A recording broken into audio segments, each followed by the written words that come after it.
So we're talking a lot about the current state right now, big changes that have happened over the last couple of years, but you're looking to the next, let's call it 5 to 10 years. What do you think some of the biggest things that are going to come that's going to change the way you approach transformation services, innovation, and really just your biggest piece here is keeping ahead of the competition and having that one step ahead mentality? Yeah, the healthcare economic model has to change completely.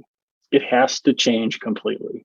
Where the different payer sources have the ability to drive the price down to the absolute lowest cost, as opposed to the people who are trying to provide the service being able to try and set it appropriately, is killing us. And I'm not going to try and defend the fact that, we're spending 18% of our GDP on health at this point, and not necessarily getting the outcomes that other countries that are spending less are getting. But a lot of those countries that are spending less and are doing better have very different economic models as well than we do in the United States. And they've got very different legal situations as it comes to what has to be done in order to protect ourselves from the legal risks. So I think what we're going to do is, in order for healthcare and the large organizations, you're going to see the whole revenue model for some of these big organizations to change. And that's, like I said already, you see Providence doing this.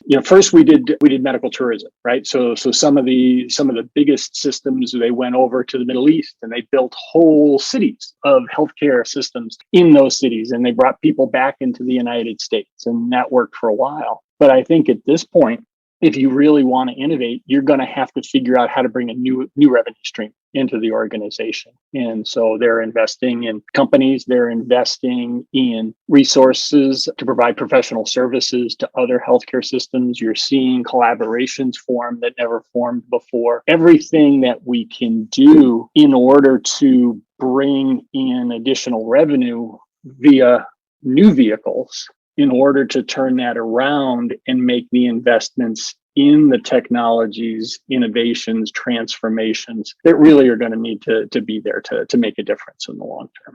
The economic model is probably going to be the harshest thing for us, right? And we're seeing some of the cool stuff I've seen even in the last couple of years is we've seen all the acquisitions with health tech startups, right? There's a lot of them happening in the last 24 to 36 months, but there's always another one starting up the next day.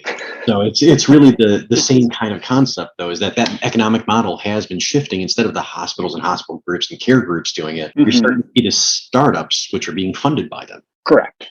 It's both. It's being funded by them and or being funded independently. And it's just, trying to keep track of them is mind-boggling. It's been an exercise that I've got a couple of my staff members working on to try and figure out how to address this as well. If I wanted to know how many companies are out there offering apps that do online scheduling or apps that do text messaging of appointment reminders, there's got to be thousands. We've gone from a best of breed industry that might have had a couple hundred companies. And then we kind of got these monolithic healthcare service providers, the big EHR companies of the world, so you might have still had hundreds of applications, but the majority of your work was being serviced by 8 or 10 applications. And now we finally got those figured out, and they do 90% of what we need. But that last 10% is really important. And that last 10% is what the new consumers want.